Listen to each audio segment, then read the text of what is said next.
Assalamualaikum warahmatullahi wabarakatuh. Berjumpa dengan kita di Pasan, podcast Solo Anti Narkoba.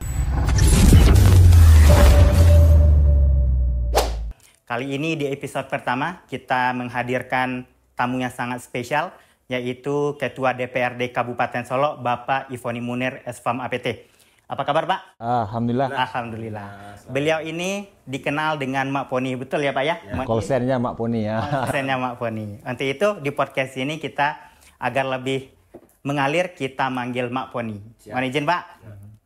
Ngomong-ngomong seputar narkoba nih Pak, Kabupaten Solo ini menurut data dari Polres Arosuka itu lebih dari 50 kasus tahun 2022 dan 2023 Pak. Dan juga ada juga kecamatan yang beririsan dengan Polres Solo Kota ya Pak ya. Ada 4 juga, rata-rata tahun 2023-nya itu kurang lebih 40 kasus juga di 4 kecamatan itu. Nah, bagaimana atensi Bapak nih atau Mak Poni terkait narkoba di Kabupaten Solo ini Pak? Terima kasih Pak Alfi. Assalamualaikum warahmatullahi wabarakatuh. Saya terima kasih ini dari BNNK Kabupaten. Pertama podcast saya yang diundang. Dan Alhamdulillah saya respect terkait dengan kegiatan yang dilaksanakan BNN ini, terutama podcast ini. Tadi Pasan namanya? Pasan, Podcast Solo Anti Narkoba. Podcast Solo Anti Narkoba, yang mudah-mudahan ini memberikan pencerahan bagi masyarakat, terutama bagi generasi muda kita. Terkait dengan tadi yang Alfi sampaikan, tentu saya sebenarnya latar belakangnya kesehatan nih Alfi. Saya saya apoteker dan memang dari dulu berkaitan dengan obat-obatan. Terkait narkoba ini kalau berlebihan kan dia kan jadi racun. Kalau untuk obat dia ada dosisnya. Jadi tentu dalam hal ini terkait dengan kejadian yang telah berlalu, tentu atensi kita pertama sebagai tokoh masyarakat sekaligus sekarang sedang menjabat sebagai Ketua DPRD, tentu kita mengucapkan terima kasih lah kepada para penegak hukum Polres Solo Kota, Polres Arosuka yang berusaha untuk menekan bersama BNN sehingga terungkap kasus peredaran narkoba di wilayah kita di daerah Kabupaten Solo ataupun di Kota Solo. Yang kedua, tentu kami secara lembaga karena mewakili masyarakat, kita harus berkolaborasi. Berkolaborasi Badan Narkotika Nasional Kabupaten, kemudian berkolaborasi dengan para penegak hukum lainnya, kemudian dengan lembaga DPRD, terutama dengan pemerintah daerah, dan mungkin kita harus ke tokoh-tokoh masyarakat, tokoh-tokoh pemuda. Tentu atensi kita himbau, mari kita jaga diri kita. Terlebih dulu nih diri kita nih Pak Alpi. Karena yang paling tahu dengan diri kita adalah kita sendiri. Baru keluarga, baru orang lain. Nah, mungkin atensi kita terima kasih. Kemudian kita untuk lebih kan preventif dulu. Preventif, pencegahan dulu, kita mulai dari diri kita, bagaimana kita jangan sampai tersentuh. Jadi mungkin barangkali atensinya kami mendukung penuh yang sudah terjadi. Ke depan itu kita perbaiki. Bagaimana kolaborasi antara BNN Kabupaten dengan tokoh masyarakat, disonding dengan tokoh-tokoh agama, kemudian juga dengan lembaga pemerintah, DPRD, pemerintah daerah, para penegak hukum. Itu mungkin barangkali atensi kita ke depan ini Pak Alfi. Betul sekali Mak, karena mungkin narkoba ini nggak bisa kita tanggulangi sendiri-sendiri, apalagi BNN ya Mak ya. Terutama di bidang narkoba ini kita butuh kolaborasi. Nah, ini juga sejalan juga dengan Kepala BNN, karena strategi BNN tahun ini, apalagi Kepala Pak Martinus Hukom ini juga berkolaborasi untuk semua pihak, ya Mak ya. Terutama Mak Poni di bidang legislasi, apalagi juga bisa sebagai ujung tombak Perda ya Mak Poni ya. Bagaimana strategi Mak Poni terkait Perda yang insya Allah mungkin kalau bisa kita terapkan 5 tahun ke depan di Kabupaten Solo kita ini. Terima kasih Pak Alfi. Jadi terkait dengan peraturan kedaerahan yang disebut dengan Perda, terkait dengan kegiatan peredaran, kemudian pencegahan, pengobatan, rehabilitasi di Kabupaten Solo, tentu kita harus berkolaborasi. Masukan-masukan, karena proses pembentukan peraturan daerah ini, DPRD ini kan fungsinya 3 saja. Satu, proses penganggaran terkait dengan usulan-usulan masyarakat bersama pemerintah daerah. Yang kedua terkait dengan pembentukan peraturan daerah. Yang ketiga terkait dengan pengawasan. Terkait dengan pengawasan dari kepala daerah sampai ke tingkat paling bawah jorong ataupun masyarakat laporan itu. Nah, terkait dengan Perda, memang kita kemarin itu sudah lihat draftnya. Tentu mungkin barangkali nanti ke depan sinkronisasi dengan berbagai pihak. Kita contohkan, kita ada pemerintah daerah, ada bidang hukum, kemudian ada sosialnya, dinas sosial, kemudian di eksternalnya kita ada BNNK yang beri masukan, kemudian ada dari kepolisian, kemudian ada para tokoh masyarakat, ada situ tokoh adat, tokoh agama, tokoh pemuda. Kita minta masukannya.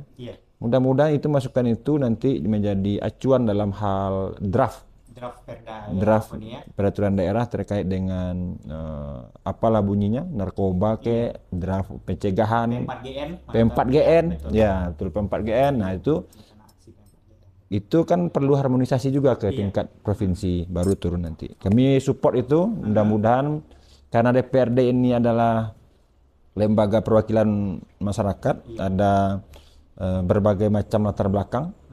Ada dari partai, ya, kita ada 8 fraksi, 9 partai, tentu kita akan coba mengkolaborasikan dengan kawan-kawan dari berbagai macam fraksi di DPRD ini. Mungkin begitu Pak Alfi. Nah, kebetulan juga di nagari kita ini 74 ya Mak Poni ya. Nah, menyinggung tadi tugas dari DPRD bahwa ada tugasnya sebagai penganggaran.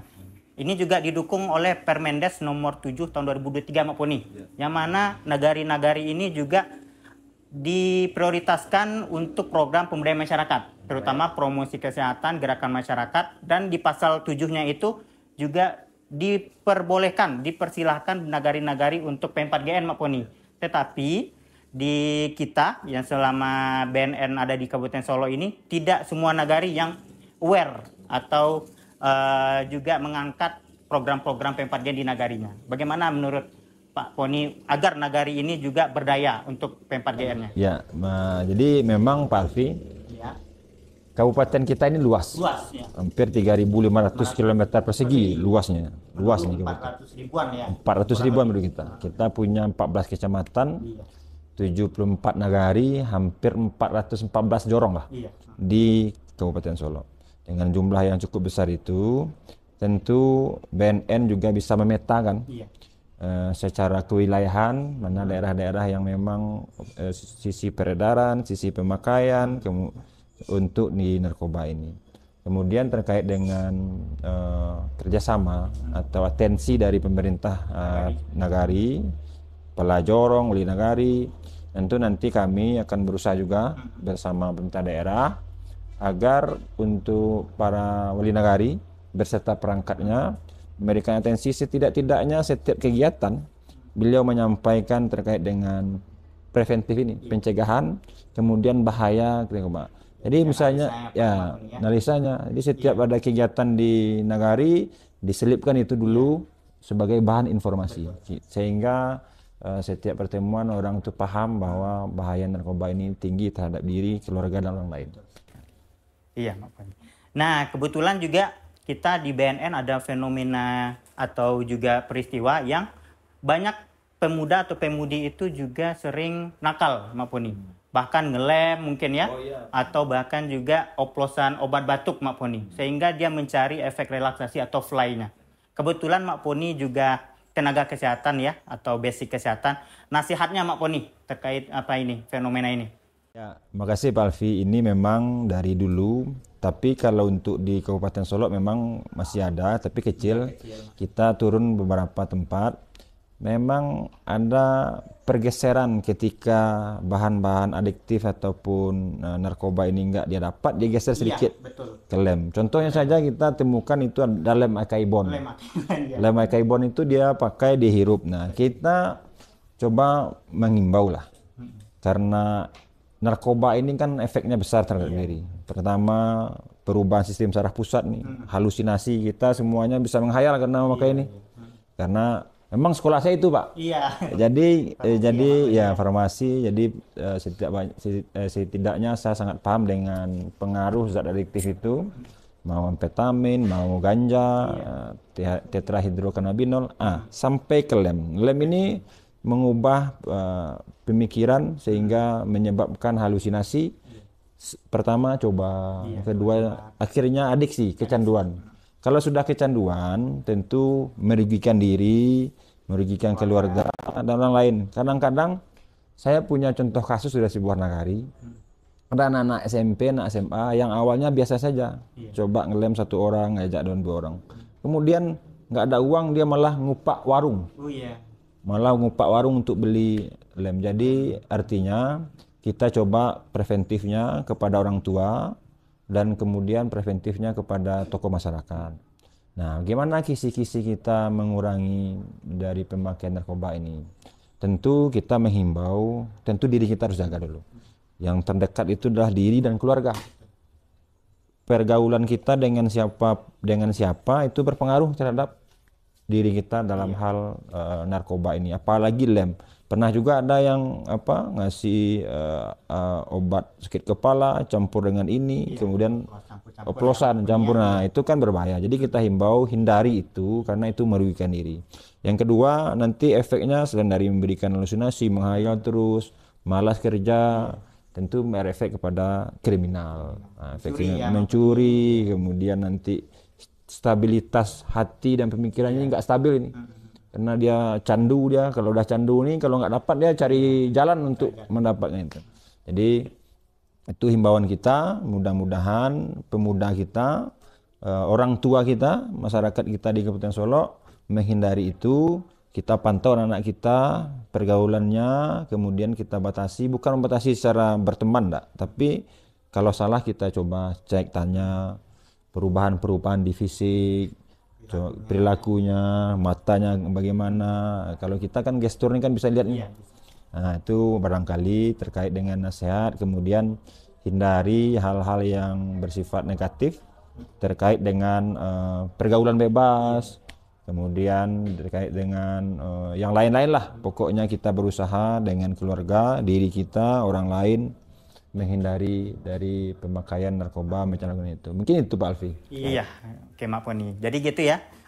Agar bahwa kita harus menjaga diri kita, terutama keluarga juga pengawasan, karena terutama generasi muda ini, apalagi sekarang zamannya ini ya saking maju, ada juga Gen Z ini juga mudah terpengaruh ya Mak Poni ya. Makanya kalau di data BNN itu orang pecandu atau coba-coba narkoba itu 80%-nya lebihnya itu karena teman sebaya. Betul. Maka oleh itu kita menghimbau bahwa generasi muda untuk menjaga pergaulannya ke arah yang positif. Terakhir Mak Poni mungkin pesan-pesan bahwa kepada pemuda-pemudi di Kabupaten Solok terutama agar terhindar dari penyalahgunaan narkoba menjadi generasi bersinar Mak Poni. Karena tagline dari BNN itu bersinar, bersih narkoba. Bersih narkoba. Ya, makasih Pak Alfi. Jadi masyarakat kami Kabupaten Solok, kawan-kawan, adik-adik kami di seluruh Kabupaten Solok, sebagai pimpinan lembaga, Ketua DPRD Kabupaten Solok, kami menghimbau, mengajak, pertama, mari kita jaga diri kita terkait dengan pengaruh narkoba. Yang kedua, mari kita isi aktivitas kita dengan hal positif. Kalau adik-adik hobi olahraga, pergi olahraga. Karena olahraga ini Pak Alfi, dalam ilmu yang saya dapat di kampus ini ada namanya hormonnya dopamin. Jadi dia hormon bahagia nih. Ini kalau ada dia hal-hal yang meresahkan hati, ada problem, cari hal-hal yang menyenangkan. Seperti olahraga, kemudian seperti mendengarkan musik atau suka mengaji, ya cari wisata, cari tempat-tempat yang dimana hati kita senang, sehingga timbul hormon bahagia itu, sehingga kita mengurangi hal-hal yang negatif dari narkoba. Yang ketiga, tentu kita minta imbau kepada para penegak hukum, terutama Badan Narkotika Nasional Kabupaten Solok, untuk terus memberikan edukasi, informasi kepada masyarakat kita, terutama tokoh-tokoh masyarakat, terkait dengan bahaya narkoba, terkait dengan pengaruhnya terhadap keluarga diri. Yang keempat, tentu kita berkolaborasi bersama-sama, karena kerja yang berat itu akan ringan kalau kita ada komunikasi, kerja dengan secara bersama-sama. Mungkin itu saja Pak Alfi, terima kasih banyak. Ini Pak Alfi, BNN sudah podcast kami yang pertama. Mudah-mudahan ada kemanfaatan bagi kami, ada kemanfaatan oleh BNN, program-program BNN yang memang sampai ke masyarakat sehingga teredukasi mengurangi dari penyalahgunaan narkoba. Siap, Mak Poni. Untuk itu, sesuai nama podcast kita Pasan, yaitu pasan-pasan kita di episode pertama ini adalah untuk generasi muda jauhilah narkoba, lakukan hal-hal positif dan jaga diri kita karena kita sebagai generasi emas 2025. Mungkin itu yang bisa kita sampaikan, kita tayangkan pada episode pertama ini. Demikian kita tutup. Assalamualaikum warahmatullahi wabarakatuh. Waalaikumsalam.